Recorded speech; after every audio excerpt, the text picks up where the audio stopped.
Okay, so tonight's Science Pub Talk is entitled Water Management in the Southern Willamette Valley and Mid-Coast. And that's presented by Lanaya Blakely, and she will cover Oregon water law and how the state manages water use in Southern Willamette Valley and the Mid-Coast, and include information about irrigation, wells, ponds, exempt uses, in-stream water rights, regulation, and enforcement. And Ms. Blakely has served as the District 2 Watermaster since July of 2017, and she filled the shoes of Michael Mattick, who retired after 18 years in that position. And her education and work experience focuses on natural resources, environmental monitoring, and fisheries research. And in her free time, she enjoys hiking and camping, going out with her husband and dogs. So thank you very much, and with that, we will welcome Lanaya. Thank you, Maggie. Such a good crowd. I'm very happy to be here.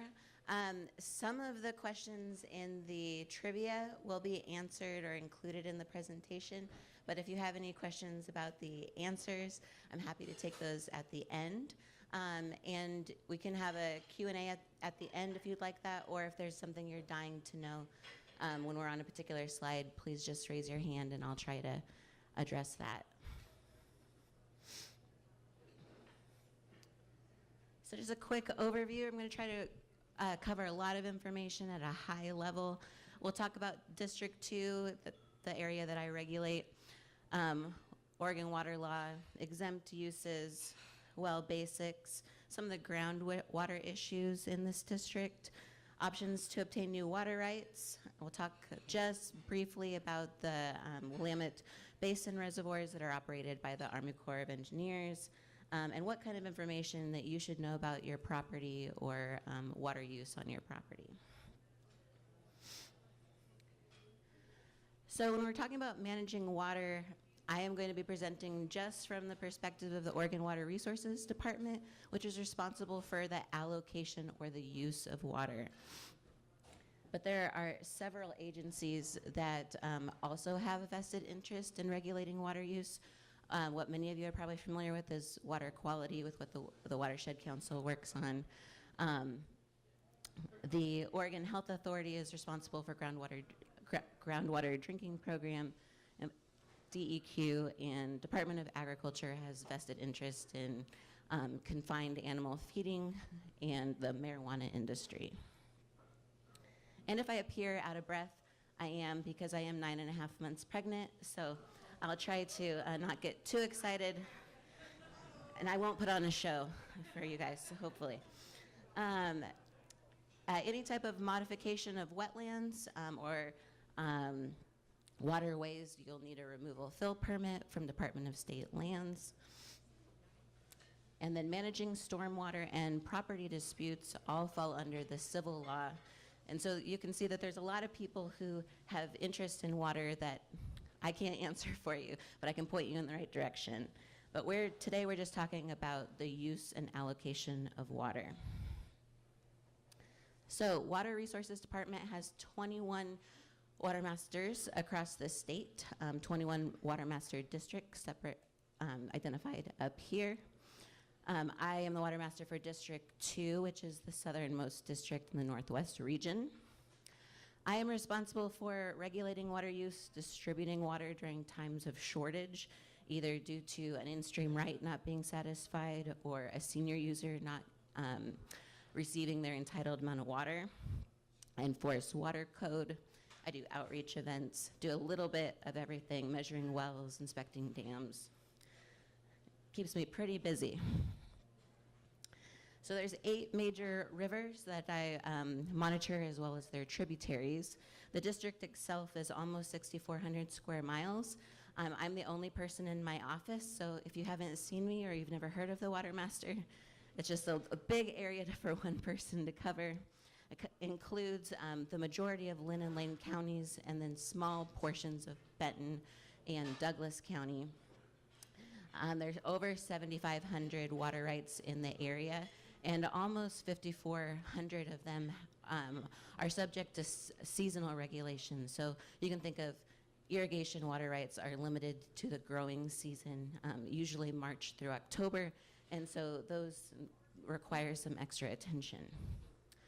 There are 48 in-stream water rights that are regulated for. So those are water rights that Fish and Wildlife, or DEQ, have applied for fish, to protect fish habitat or to abate pollution. So I actively monitor those, and then when those stream flows aren't met, then I go out and start shutting people off. But we'll talk more about that in a second. There's over 44,000 wells that we have registered.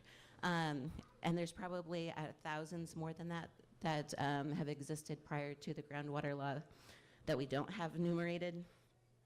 And then I inspect 32 dams a year, depending on what type of safety requirements they require.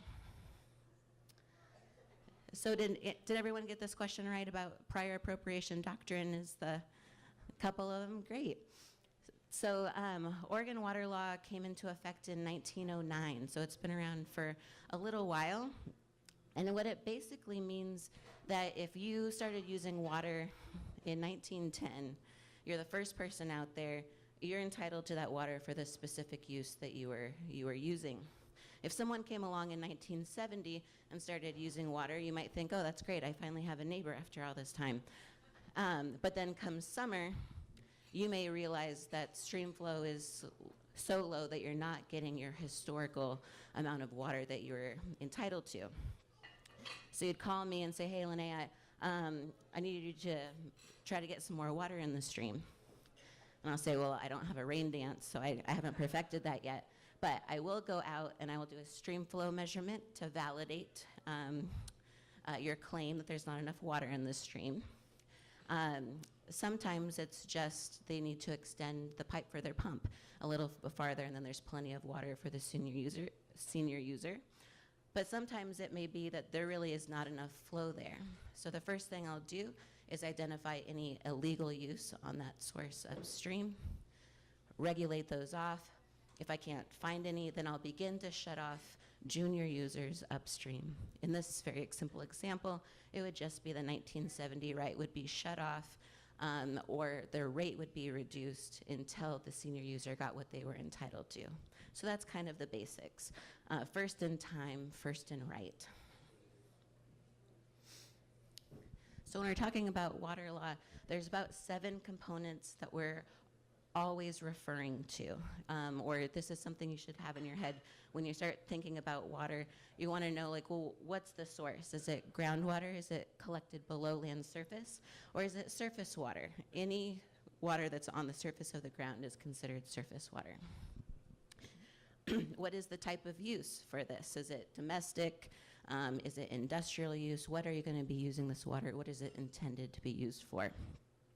The priority date goes straight back to the prior appropriation, and that's the date that you started using water. That's the date that, if you have to be regulated off, that's your spot in line.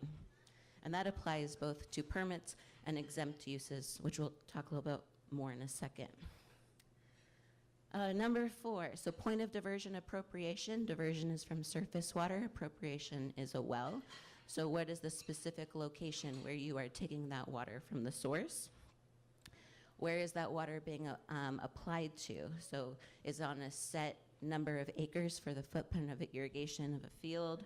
Or if it's municipal, it might say the municipal boundary, the urban growth boundary of Cottage Grove, for example. And then has this water right been used? Water has to be used at least once every 5 years, or it could become subject to forfeiture, cancellation. So it's up to you to keep track of that. We can talk more about that if there are questions at the end about forfeiture.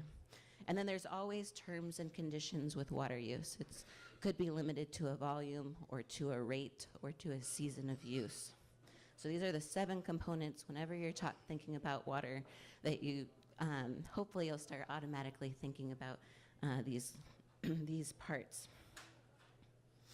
So water in Oregon is, you can think of it, it's a public resource. It's held in trust by the state.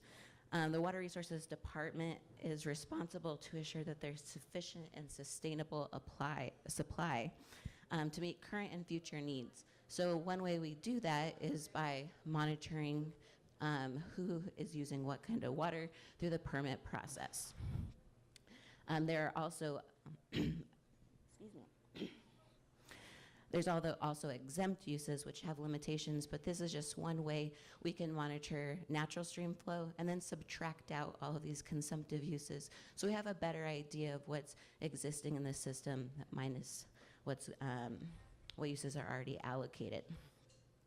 I get a lot of questions of whether there's such a thing as a grandfathered water right, and my boss says only the rights that your granddaddy applied for.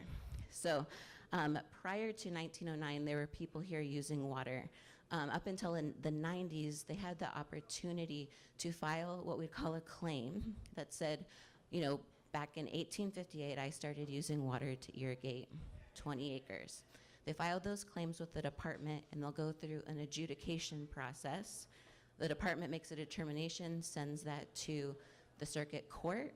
They evaluate the department's determination, and then will issue or may not issue final certificates in the form of a decree. So these, so 1909 was the cutoff for surface water, and then the groundwater registrations are the same thing, but water coming from wells. But the Groundwater Act didn't start until 1955.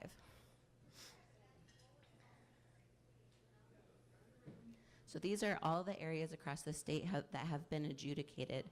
So there are these really old water uses that have gone through this process, and the decrees have been issued and certificates have been given. Certificates are the permanent water right. So as you can see, the majority of Lane County has not been adjudicated. So there are several of these very old groundwater and surface water rights out there. This is just one type of authorization that the department uses to manage water. Some of you may be familiar with the issues going on in the Klamath Basin, and that is related to this process, through the adjudication process. Any questions about this immediate topic? The question is, why is Lane County so white, or not filled in? Adjudication processes take a very long time, and it take a lot of resources. And so the Klamath adjudication has taken up most of the department's resources as of late, because there's so many interest groups. The state, the feds, and the tribes are all trying to work together. You know how well that goes. So it's just not enough resources to keep moving forward, because it's an evaluation of entire stream bases that take time. So to date, only one groundwater basin has been adjudicated, or one claim, and that's because it was one well on the south coast. They thought they'd get that one out of the way. I don't anticipate groundwater being adjudicated in my lifetime, if that gives you an idea of how slow these things go. Excellent question, thank you. Okay, so other authorizations, the primary authorization today, if you want to use water, is going to be the permit process, where you will file an application, the department will evaluate it for injury. So is your use going to affect existing uses? And is there water available to at least 80% of the time to meet your request? So there's several stages from application until you get to your permit, where there's opportunity for the public to make comment and for a protest to occur. Protests it's directly related to the department's determination and our findings, so it's fairly rare. And these water use cannot occur under these permits until the permit is actually issued. So some people, get really excited. I'm going to get my permit in there and I'm going to get it back really fast. Well, it's probably going to take 12, 18 months for a groundwater right, 6 months for a pond water right. And then, so until that permit is issued, you won't be able to use it. Submitted your application, it's approved, you get your permit. You have 5 years to prove up or to make beneficial use. So that means you're using all of the water that you requested for the given use on the place of use and complied with all of the terms and conditions. After that 5-year period, or sooner, if you're on the ball getting your project done, you have to hire a certified water right examiner to issue or to do a survey of your property and submit what we call a claim of beneficial use. And it would say, yes, Mr. Smith used all or a portion of the water he requested in his permit. That gets sent to Salem, they do an evaluation, and then they issue the certificate. The certificate is the permanent water right that gets stuck to your property. So if you sell your property, your water right goes with it, or if you subdivide it, then it gets split, and we'll talk about how that changes ownership. The only way that you can change it is if you go through the formal transfer process. You can change the footprint of the water right. You could add a well location or move your pump. Or if you don't use it, it could become subject to cancellation. Yes. Is there a disadvantage to being efficient? No. Are you referring to is if you use drip and you're able to just stretch your water farther? Mm-hmm. As far as forfeiture, no. But what I would encourage you to do, if that's the case and you have a very drip or some type of very efficient system, you can go through what's called our allocation of conserved water program. And if you do an on-farm improvement, say you go from a wheel line or a big gun to drip or some other very efficient means of irrigation, then we have a coordinator who can help you calculate how much water you're saving. 25% of that conserved water that you're not using goes to the state as an instream right to protect fish and wildlife. And then the remainder of that you can keep and apply on new lands at a reduced rate. So it's one of our best programs to help stretch water farther. Does that answer your question? Okay, thank you. All right. So have any of you ever looked at a water right before or spent time pondering what it means? Okay, we're gonna walk through one real quick. This is a water right certificate. It's for a well. It's always gonna specify what basin it's in. That's how we categorize all water use. It's always going to tell you what the use is. In this case, that's irrigation for 20 acres. And it's going to tell you the max rate that you can divert if you're irrigating all acres. In this case, it's 0.12 cubic feet per second. If you divide that by the acres that are authorized, that's going to give you your rate per acre. So if you're irrigating something less, like 5, you just multiply that by 5 to get the maximum rate that you could divert from the source. There's also volume limitations. So we're gonna have rate and volume, so you can't turn your sprinklers on and leave them on 24/7 in most cases. There's a standard of 2.5 acre feet per acre. So you can think of an acre square, 1 foot or 2.5 feet high, and that's the volume that you would get for the irrigation season. The period of use for this water right is June 15th through October 31st. Older water rights do not include the season of use. So just call me and I'll tell you what it is. Most season of uses are March 1 through October 31 for irrigation. So you can know immediately that for some reason this is restricted to a shorter period. Priority date is May 25th, 2000, so if there is a shortage of groundwater and we can demonstrate that this well is immediately impacting whoever is being injured, then we would regulate back in the aquifer, to this date. Well location is going to be specified by township range and section and have a measured distance from a land survey corner. And it's going to denote a very specific footprint, also by TRS, where that water can be applied. And that's identified in the final proof survey map. And so you can see the hatchered area is where the only place that you can use that water without going through the transfer process to modify it. And then it has the specific well location that can be used for this right. So any modification or deviation from this must go through the transfer process.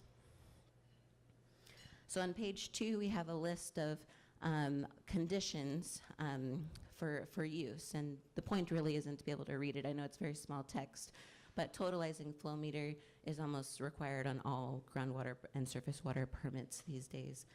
reporting annual water use, so you'd just record every month and turn it in at the end of the year. Or doing a pump test every 10 years. These are also very common conditions that you'll see in groundwater permits. And it's very important that you read the document that you have, because it may have something very unique and specific to your well and your situation. In this case, the reason the season was shortened to June through October is because there's hydraulic connection between an unnamed stream tributary to Amazon Creek. So to make sure that you weren't impacting that use, they restricted the season. The last thing to look for when you're looking at conditions is the may or shall language. If it says shall, you got to do it. If it says may, the department may tell you in the future to do it. Okay, any questions about permitting? There's a lot of information, kind of fast. Okay. So there are exempt uses for both groundwater and surface water that I'll go through real quick. And you may have noticed in the trivia, exempt uses are those that are exempt from the permit process. So you don't have to go through the process we just described. They're kind of pre-approved. It's a very short list for surface water. The most common one that people use is for livestock watering. If you're going to divert water from surface water for your livestock to drink, it has to be on a tank with a valve. You can't just dig a ditch from the river down your property for the cows to drink from. And then rainwater collection is probably the most common one that we do around here. There's lots of properties that can't get water rights for maybe several different reasons. But if you capture rainwater off of an artificial impervious surface, like a roof and your downspouts, then you capture that water in a tank, then you can use that water for any use that you'd like. And then we won't require you to get a permit before putting out your fire from the river in your backyard. So go ahead and feel free to do that. But back to rainwater, because people always ask me if they can put it in a pond. You can put your rainwater in a pond without a permit only if your pond is bermed all the way around, so we're not getting any surface water runoff into it, and if it's lined with an impenetrable barrier. That way we're not having groundwater coming up and we're not having any surface water going in there. So we know that what's in there is what you've captured off of an artificial impervious surface. Yes, ma'am. The question was if that's what you wanted, if you want to draw from it. No. If you want to impound water, rainwater, this is the only way that you could do it in a pond without going through the permit process, is berming it and lining it.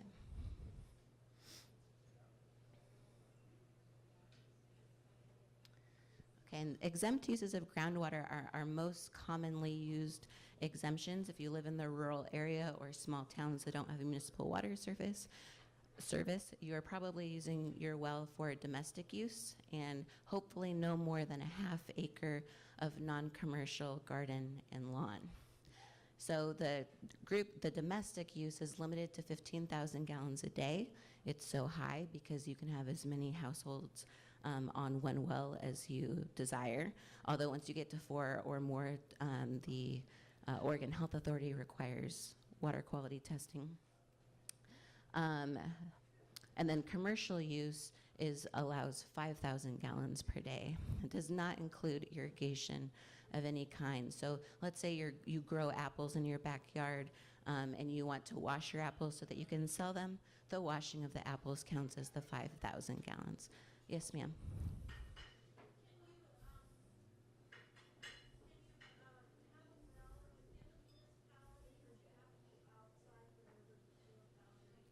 The question is if you can have a well within a municipality, and the answer is yes.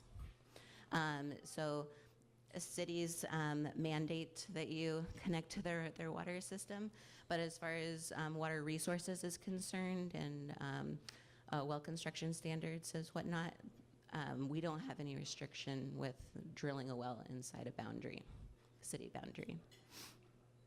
But the city may prevent you from hooking your house up domestically to it, if that makes sense. Any other questions? Okay. And then livestock watering also can come from your well, and there's no limit to volume or head of livestock that you can water from your well.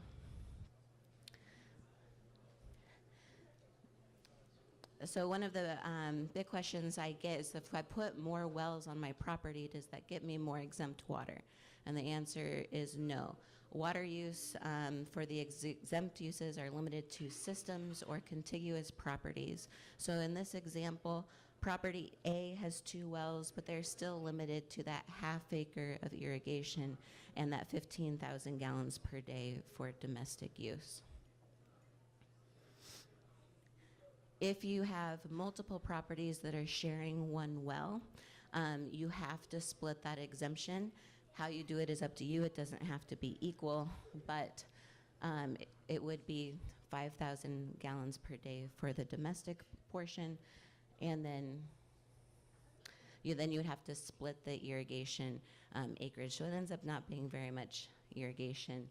And then in this situation, absent some type of legal easement, well owner B or property B would actually be the owner of the well. Okay, so I'll just do a quick exercise so we can try to figure out, like, well, when do I need a water right? With there's so many exemptions that I might qualify for. So our first question, like when we were talking about groundwater components, what is the source? So groundwater, below land, surface water, above land. What will the water be used for? Domestic use, so cooking, sanitation, washing your car. If you're going to exceed the 15,000 gallons per day, then you're going to need a water right through the water right permit process.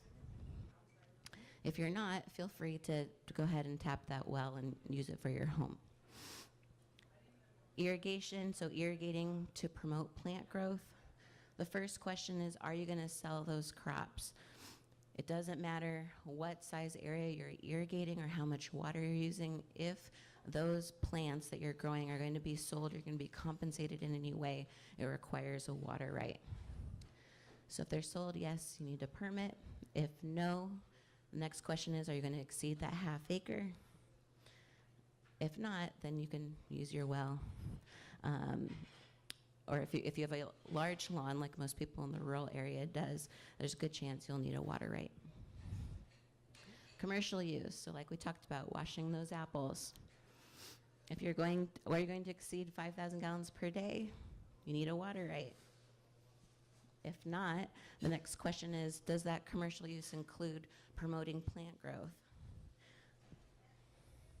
If no, you can use your exempt groundwater. If yes, then you need a permit. And when you're using water under groundwater exemptions, you can't, for example, wash your apples, save that water, and then apply it to irrigation. It can only be used for that original intended use. So livestock. You can use groundwater or surface water for livestock. If you're using surface water, again, you're going to need some type of valve so you aren't continuously taking water out of the surface water source. Fire protection. You can go ahead and use your well to put out a fire if your pump will produce enough. But then your first question is going to be, are you going to be taking it out of a pond? And if so, is the pond permitted? If no, you need a water right for the pond. If yes, you can go ahead and use that pond water, without a secondary permit for fire protection. A lot of places in the rural area, developers will require that you build a pond or have some type of water storage to put out a fire, but those still require a permit in order to do that. Any questions related to this? There seems to be a lot of interest. Yes, ma'am.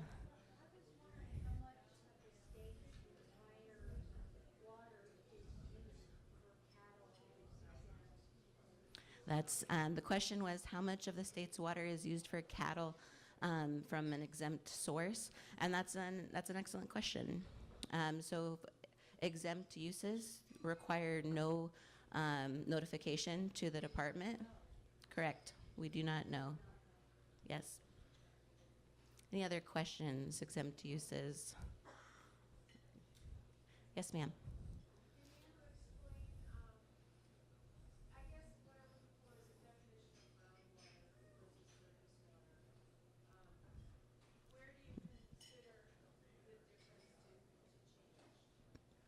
So groundwater is any water collected below land surface. So if you go out to a park with a shovel and dig a foot deep hole, the water that's in that hole is groundwater. Surface water is any surface water, any water on land surface. So closer you are to the river, probably the higher the water table is. That's still groundwater when you dig down below land surface. So like a spring, for example, is considered surface water because it is where groundwater meets the surface, and then it becomes on the land surface. It could seep down later at another location, go back underneath, but where it comes to land surface that would be the cutoff point between it being groundwater and surface water.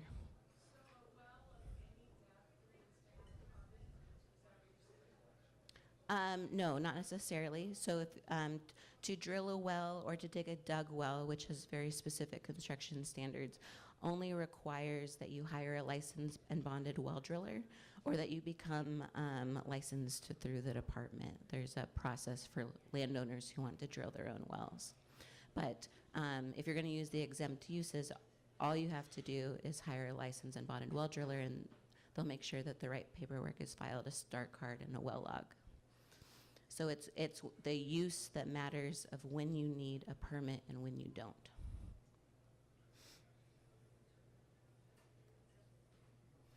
The other thing to consider is that a water right does not create an easement.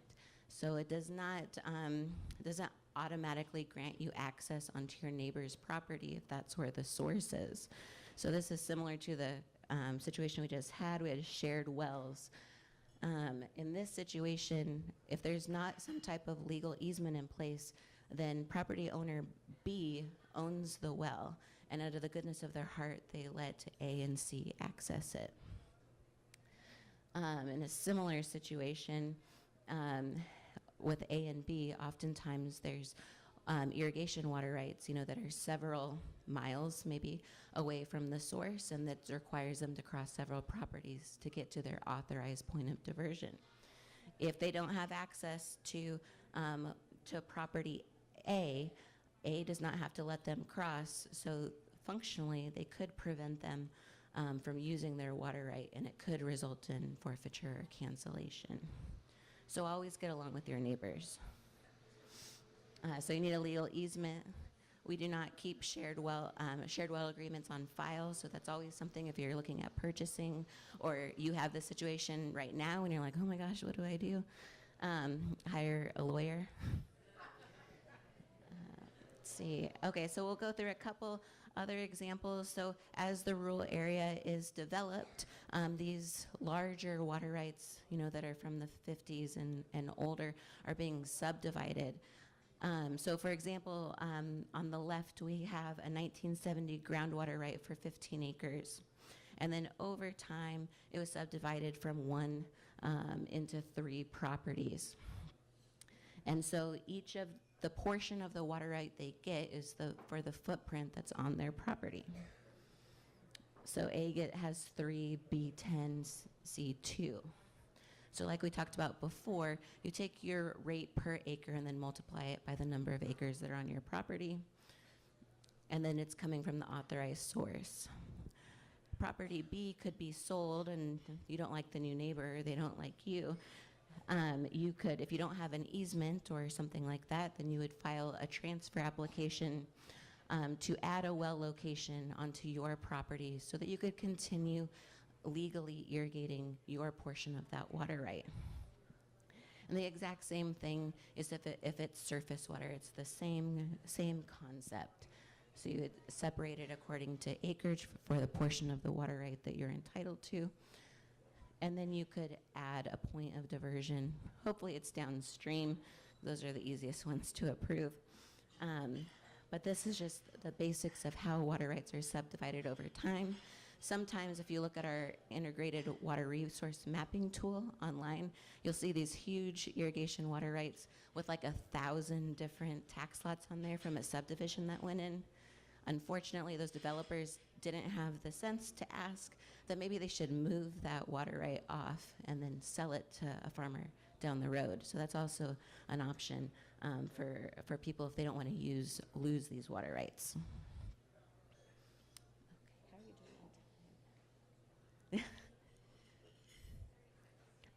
Oh, okay. Okay, good. Making good time. So the Groundwater Act was passed in 1955. So there were lots of people here farming and just going about their daily lives before then.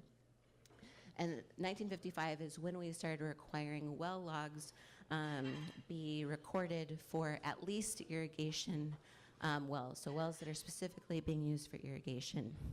These well logs are really important because they describe all of the construction of the well, what the water bearing zones are, how deep it is, if it meets well construction standards, how deep the seals are.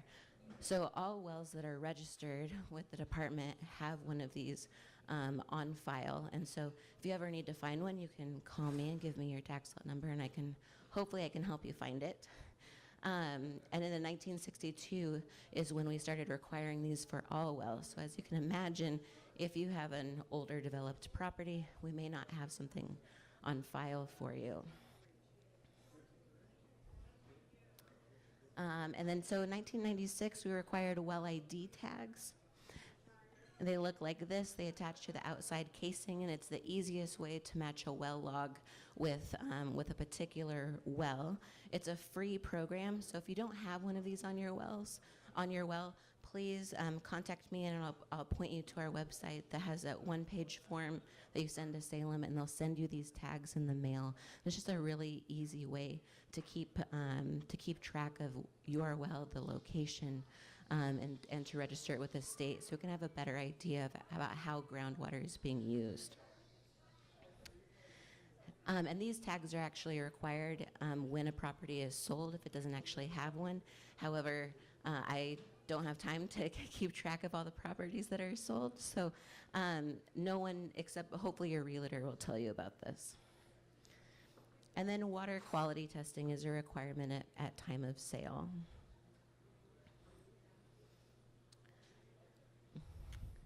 And just like the trivia question, it's 100 feet recommended setback between wells. It's a recommendation because some of these lots are just simply not large enough to get that much distance between you and your neighbor's well. But we do require a minimum 50-foot setback between your well and any septic tank, and 100 feet from any drain field to avoid contamination. If you're drilling an exempt well, so these are groundwater used just for exempt groundwater purposes, then they need to be registered with the department. It's a one-time recording fee and form, and that just gets us a better idea of how water is being used. Yes, sir.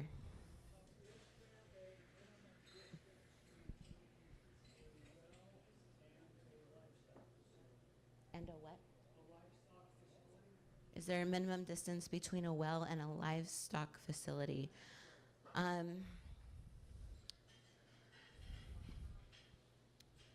If it's the like in the confined animal feeding or a sewage lagoon, it would be the 100-foot setback, similar to a drain field, because you have, that sewage. Right, then that just the neighbor's barn wouldn't require a minimum setback. There's a 5-foot minimum setback from a permanent structure, but that's it. You're welcome. Okay, so groundwater restricted areas. The county has identified some type of water limited areas, but they're not recognized by the state. These are administratively recognized groundwater limited areas. Good news for you guys, none of them are around here. The closest one is out in Fork Rock, and then there's some in the Southern Hills, the Salem area.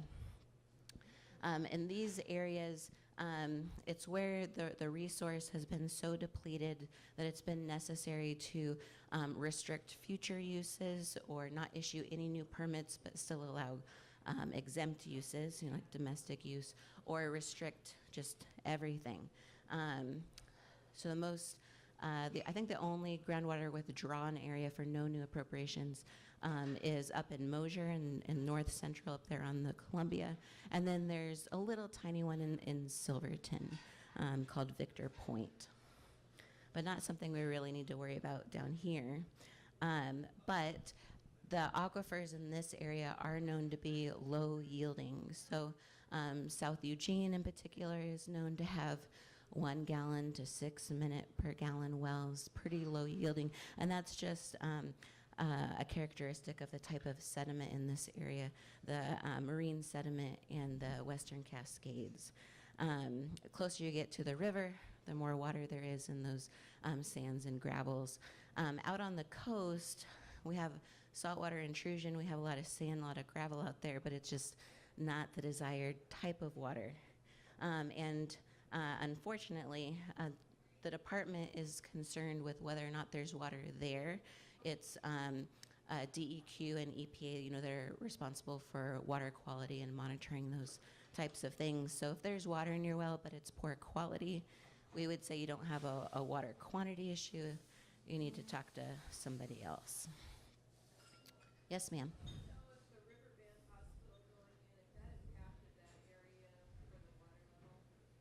The question is if the Riverbend Hospital impacted the water quality? Oh, the groundwater level. I have no idea. I'm not sure. I will talk about, this is an image, a map produced by Layton County of groundwater quality issues. So it's kind of hard to read, but we have natural arsenic in the south through here. We have iron and sulfur out on the coast. And then the Junction City Coburg area is actually a Guama area, so DEQ monitors that for nitrates due to agriculture activities and residential activities. So just a brief description of groundwater quality issues in this area. Okay. So if you want a new water right, there's a few options you can pursue.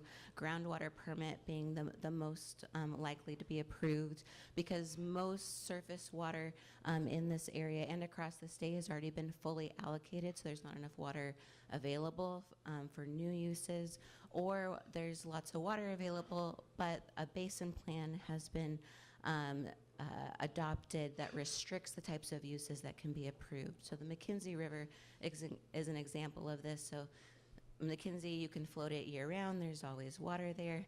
The basin plan says there will no longer be allocations for like irrigation, for example, out of the river. And that was just one way that the Water Resources Commission and the legislature kind of got ahead of the ball to say, oh, we need to save this water while it's still liquid and not just on paper, so that it can be protected and saved for those resources. One of the most common surface water authorizations you can get is to use stored water. So this is, we're taking this back to the ponds. So if you want a pond, you need a storage right. And what you're asking the department is to store that water when water is plentiful, usually November through May or June, depending where you are.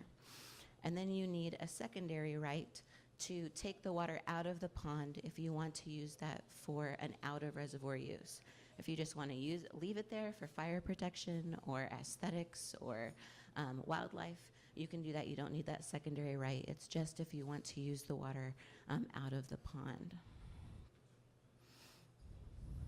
So ponds can be either just holes in the ground, or they can be more complex structures, you know, with a berm and an outlet pipe. And if it meets certain criteria that it won't trigger dam safety evaluations, you can go through an expedited process, and it can take about 6 months to get this approved, which is our fastest.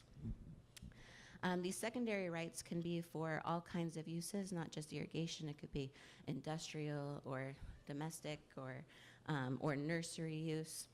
And then the third option for the secondary right, you know, to use that stored water is to get a contract with the Bureau of Reclamation. So most of you are probably pretty familiar with all of the large reservoirs that the Army Corps operates in the South. So look at Point, Hills Creek, Cougar. All of these are operated by the Corps for flood control, and exclusively for flood control. So they're supposed to be able to handle a 100-year flood event. And so they have a rule curve that dictates how much water they store and when they release it.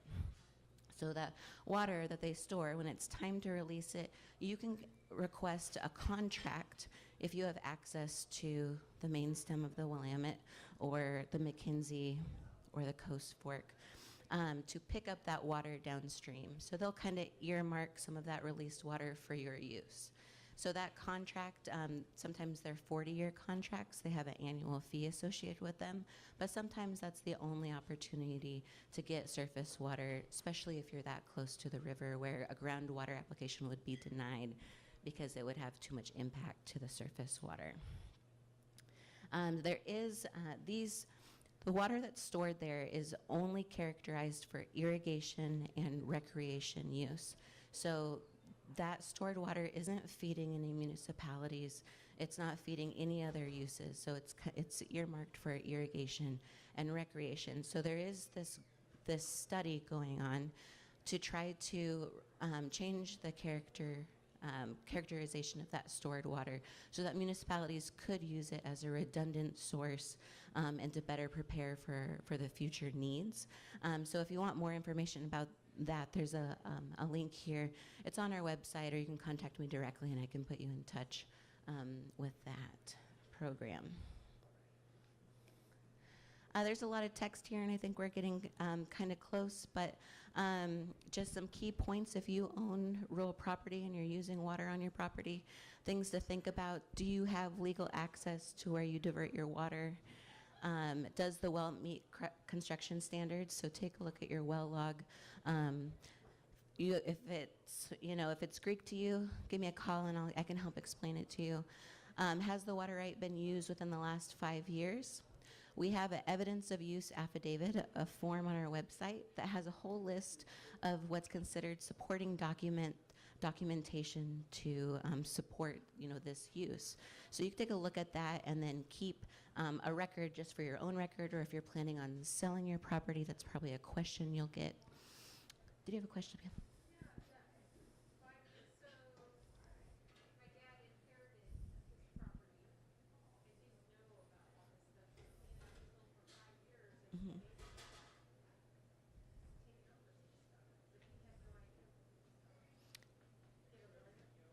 Yeah. When you say the neighbor's taken over, what do you mean?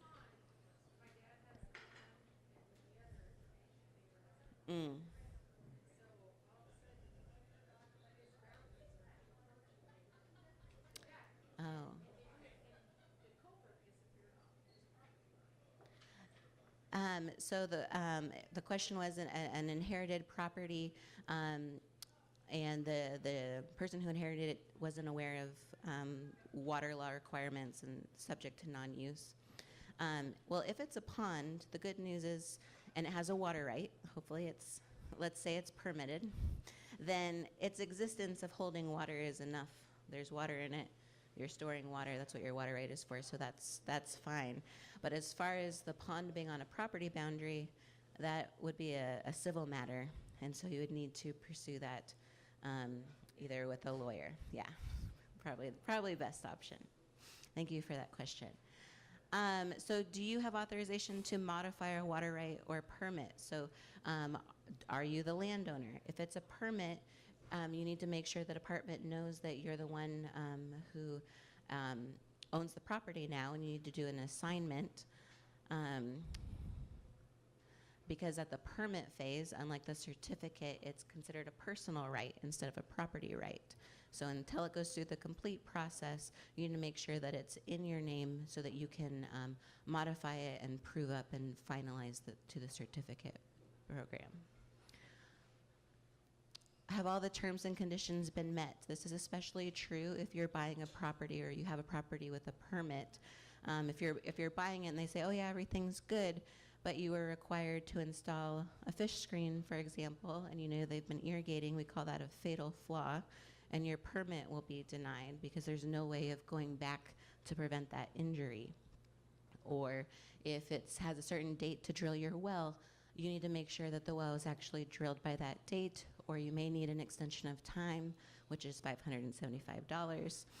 So it's just have these things. Am I using the water? Am I complying with the conditions? Is water use being reported if that's a shall statement in your conditions? And then the last one that's important for water resources is always ask if you're buying a property, or try to keep in mind, is this water ever regulated for the in-stream water right? And that'll give you an idea of really what it's worth for that use. For example, there are water rights on the Calapooya that I regulate every year in very early August. And the ground is so wet there that they're being regulated off at the time that they would start needing that water. So they're kind of useless because they're being regulated so early. So just other questions of what might affect the use of this water and the value of the water right. That's the evidence of, this is the list of supporting documentation that you've been using the water, the assignment form, and then any type of water quality concerns need to be addressed to the Oregon Health Authority.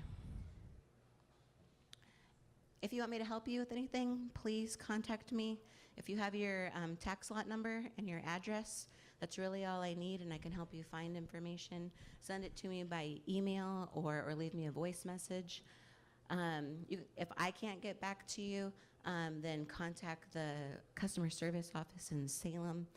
Depending on the size of your request, they might charge you $25. But if it's the dead of summer, it can take me 2 weeks or more to get back to you.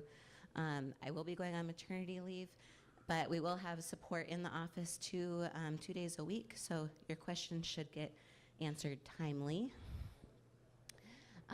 There are a couple of these water right books.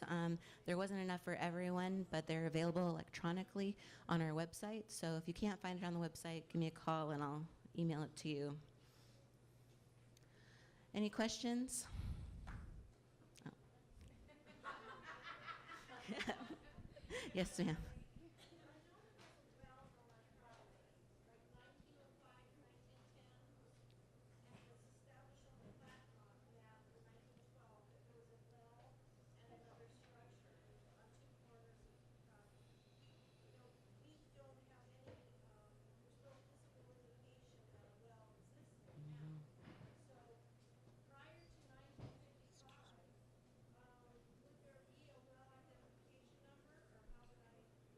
No, prior to 1955, we didn't have any way to document or keep track of where these wells were. And oftentimes, if a well stopped producing, and depending on the pipe they use, in certain areas you could take a 1.5, 2-inch pipe and jam it into the ground, and surface water will come flowing out. A lot of people in West Eugene do that. That does not meet proper well construction, so please don't. But they'll just rip the pipe or the casing out of the ground or bend it over and bury it. Please don't do that. Hire a licensed and bonded well driller, and then they'll make sure it's properly abandoned to prevent any groundwater contamination. So chances are, if you can't find it, they probably buried it. Probably because it wasn't producing. That seems the only reason to get rid of a perfectly good well. Any other questions? It was either thoroughly confusing or I just was so good.